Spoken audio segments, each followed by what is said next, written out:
কথা বল না কেন আপনারা?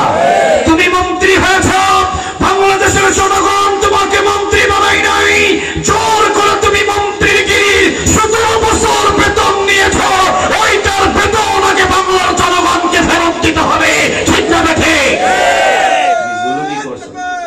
তুমি জুলুমি করেছো, শেষ করে দেব। তুমি জুলুমি করেছো, তাহলে জুলুমদের সাথে আমাদের কোনো সম্পর্ক? আরো জোরে বলেন, কোন সম্পর্ক নাই, কোন সম্পর্ক নেই। ওয়ালবাগ, জুলুম ছেড়ে দাও। তাহলে 3 নম্বরে থাকতে হবে ওয়াল ফাহশা, মন্দ কাজ। মন্দ কাজ পার্কে চলে, এটা বন্ধ করে দাও। ওয়াল মুনকার, ওয়াল ফাহশাই, ফাহশাই হলো আল্লাহ সুবহানাহু ওয়া তাআলা বলেন আনিল ফাহশা, সমস্ত অশ্লীলতা পার্কের ভিতরে চলে, এটা বন্ধ করে দাও। ওয়াল মুনকার, মন্দ কাজ যেটা যেখানে চলে সেটা বন্ধ করে দাও। ওয়াল বাগ, যারা জুলুম করে, জুলুমদেরকে ধরো, মারো, কাটো। জুলুম থেকে বাংলাদেশের জনগণ, পৃথিবীর সমস্ত মানুষদেরকে নিরাপরাধ দিয়ে দাও। রাষ্ট্রীয়ভাবে কাজ এটা হবে, বাস বাংলার জমিটা জান্নাতের বাগান বানিয়ে দেবেন তিনি কে?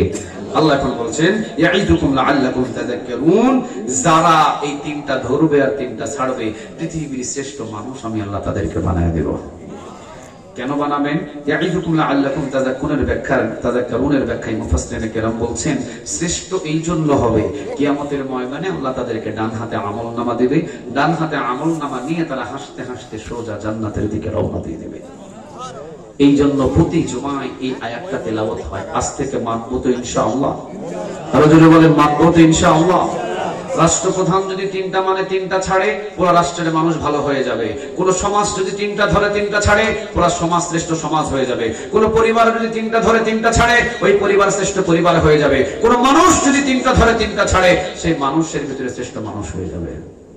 আল্লাহ যেন আমাদের সবাইকে 3টা ধরা এবং 3টা ছাড়া তৌফিক দান করে, বলেন আমিন। ওসমান রাদিয়াল্লাহু তাআলা আনহু, উনি দান কি বেশি করতেন না কম করতেন? কম করতেন মনে হয়, তাই না? কম করতেন না বেশি করতেন? আচ্ছা, ওসমানের সম্মান মর্যাদা বাড়িয়ে দিয়েছেন তিনি কে? ওসমান রাদিয়াল্লাহু, বিশ্বনবীর কাছে একজন সাহাবী এসে বলছেন ইয়া রাসূলুল্লাহ, আমাকে একটা উট হাদিয়া দেন। কি কথা বলেন? উট। রাসূল বলছেন আরে আমারই তো উট নাই, আমি তোমারে কিভাবে উট দান করব? তাহলে আপনি কার কাছ থেকে উট নিয়ে দিবেন, আমারে দেন।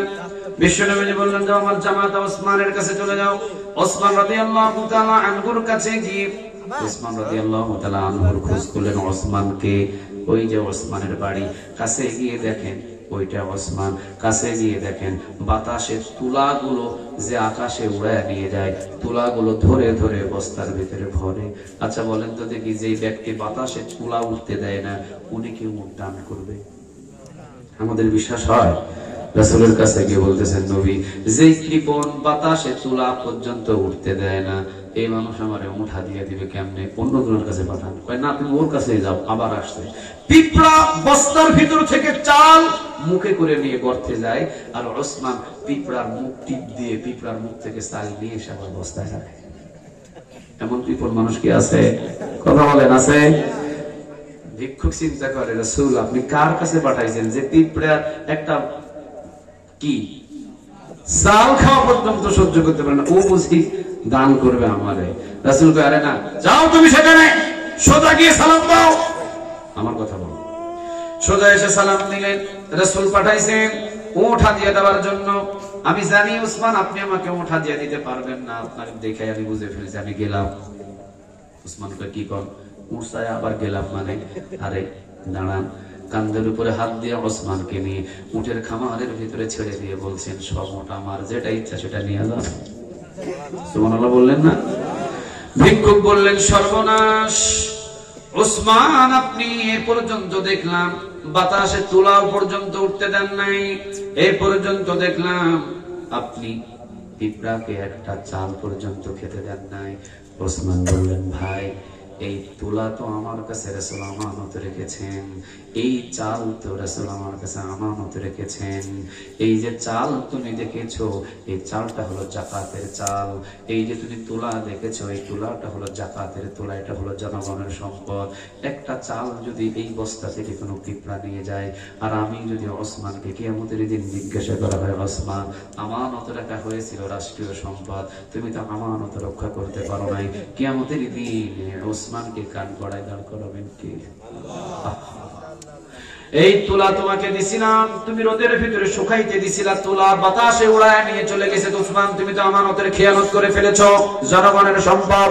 এই জন্য জনগণের সম্পদ আবার বাতাস থেকে ধরে নিয়ে এসে রেখে দিয়েছি, কিন্তু এই উটগুলো তো আমার, যা ইচ্ছা এখান থেকে যেটা পছন্দ সেটা নিয়ে যাও। সুবহানাল্লাহ। একটু বলতেছে না ওসমান, আমার একটু মাল বহন করা, মাল যেগুলো টানতে পারে বড় একটু উটের দরকার।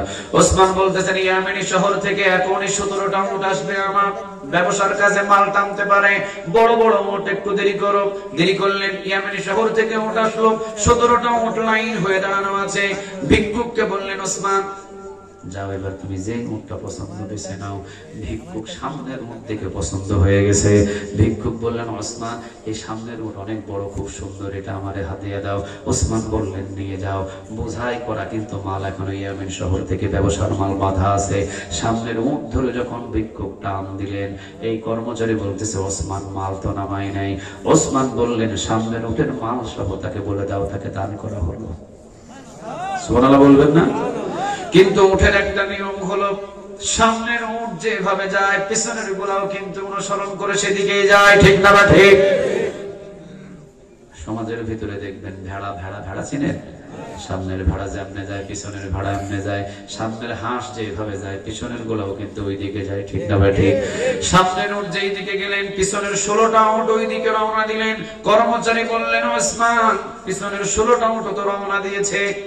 এবার ওসমান বলছে তাকে বলে দাও, সে যদি 17টা উট বোঝা সহ নিতে চায়, আমি ওসমান তাকে 17টাই দান করে দিলাম। 17টা উট নিয়ে চলে গেলেন, বিশ্বনবীর কাছে আসলেন জিবরিল, খুশি হয়ে গেলেন আরশ থেকে তিনি কে?